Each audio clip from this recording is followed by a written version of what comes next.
Hello friends, welcome back to my channel. आज हम discuss करेंगे एफआईआर दर्ज होने के बाद में लास्ट जजमेंट तक का क्या प्रोसेस होता है। देखिए, थाने पर पहले एफआईआर दर्ज की जाती है। एफआईआर दर्ज करने के बाद में उस पर एफआईआर कर्ता के हस्ताक्षर किए जाते हैं। जब एफआईआर दर्ज कर दी जाती है तो एफआईआर को जीडी में चढ़ाया जाता है। जैसे ही एफआईआर जीडी में चढ़ जाती है तो एफआईआर पर इन्वेस्टिगेशन स्टार्ट हो जाती है। जो एफआईआर पर इन्वेस्टिगेशन की जाती है वो सब इंस्पेक्टर कैटेगरी के किसी भी पुलिस अधिकारी द्वारा की जाती है। मतलब सब इंस्पेक्टर की रैंक से नीचे का कोई भी अधिकारी नहीं होना चाहिए। एफआईआर में इन्वेस्टिगेशन के दौरान जिन घटना का पूरा जांच की जाती है कि घटना सही है या गलत है, और उसके बाद में जिन लोगों ने घटना देखी होती है उनके बयान होते हैं, प्लस उनके हस्ताक्षर भी कराए जाते हैं।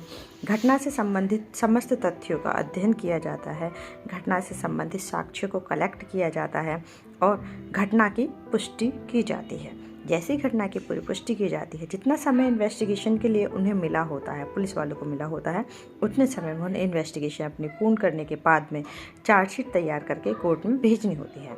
जैसे ही वो चार्जशीट तैयार करते हैं तो चार्जशीट को कोर्ट भेज दिया जाता है। कोर्ट में जाने के बाद में चार्जशीट पर संज्ञान लिया जाता है। यह पर संज्ञान पीठासीन अधिकारी जज द्वारा लिया जाता है, जज या मजिस्ट्रेट द्वारा लिया जाता है। जैसे मजिस्ट्रेट ऐसी एफआईआर पर संज्ञान ले लेते हैं तो उसके बाद में उस फाइल पर तारीख लगती है चार्ज की। सीआरपीसी की धारा 211 के अंतर्गत अभियुक्त पर चार्ज लगता है। चार्ज के ऊपर हम अलग से वीडियो बनाएंगे कि चार्ज क्या होता है, ठीक है। तो चार्ज लगता है। चार्ज पर लगने के बाद में क्या होता है कि फाइल आ जाती है एविडेंस में। तो उसमें पहले जो एविडेंस होती है वह वादी अर्थात एफआईआर कर्ता की होती है। एफआईआर कर्ता की एविडेंस के बाद में अभियुक्त की एविडेंस स्टार्ट होती है। दोनों पक्षों की एविडेंस होने के बाद में उस पर एक बहस होती है। बहस दोनों पक्षों के वकीलों द्वारा की जाती है, जिसे हम फाइनल बहस कहते हैं। जैसे ही फाइनल बहस दोनों पक्षों द्वारा हो जाती है और उस पर समस्त साक्ष्य दाखिल कर दिए जाते हैं तो अदालत द्वारा ऐसी फाइल पर जजमेंट कर दिया जाता है। ये तो है चार्जशीट दाखिल होने की प्रक्रिया। अब हम देखते हैं कि मान लीजिए इन्वेस्टिगेशन की गई और कोई भी सबूत नहीं मिला, तो ऐसी स्थिति में क्या होता है।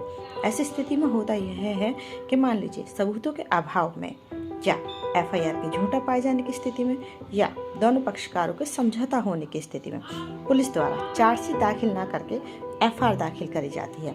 एफआईआर का मतलब होता है final report. Final report court में जो फाइल हो जाती है तो उस पर भी मजिस्ट्रेट द्वारा पर संज्ञान लिया जाता है। यदि वादी जिसने एफआईआर लिखवाई है वह ऐसी एफआईआर से संतुष्ट नहीं है, वह चाहता है कि वह एफआईआर गलत आधारों पर दर्ज की गई है और इसका इन्वेस्टिगेशन दोबारा से होना चाहिए ताकि मुकदमा आगे चल सके और अभियुक्त को सजा मिल सके, तो ऐसी स्थिति में प्रोटेस्ट दाखिल किया जाता है। प्रोटेस्ट दाखिल करने के बाद प्रोटेस्ट पर सुनवाई होती है। यदि प्रोटेस्ट मजिस्ट्रेट द्वारा स्वीकृत कर लिया जाता है तो प्रोटेस्ट को स्वीकृत होने के बाद में री इन्वेस्टिगेशन के लिए आदेश हो जाता है।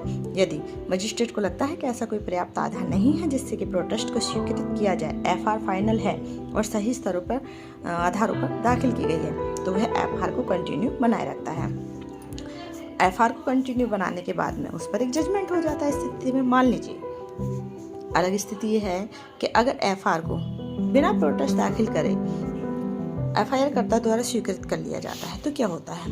ऐसी स्थिति में होता यह है कि एफआईआर कर्ता कोर्ट जाता है और कोर्ट में जाने के बाद में वह एफआईआर पर एक छोटा सा बयान देता है। कोर्ट की सेटिस्फैक्शन के लिए कोर्ट सिर्फ यह देखता है कि हाँ एफआईआर जो लगाई है उस पर वादी को कोई भी ऑब्जेक्शन नहीं है, तो वह ऐसी एफआईआर पर एक बयान कराते हैं और उस बयान की पुष्टि करने के बाद में जजमेंट कर देते हैं। तो ये होती है स्टार्टिंग से लेकर लास्ट तक की पूरी प्रोसेस।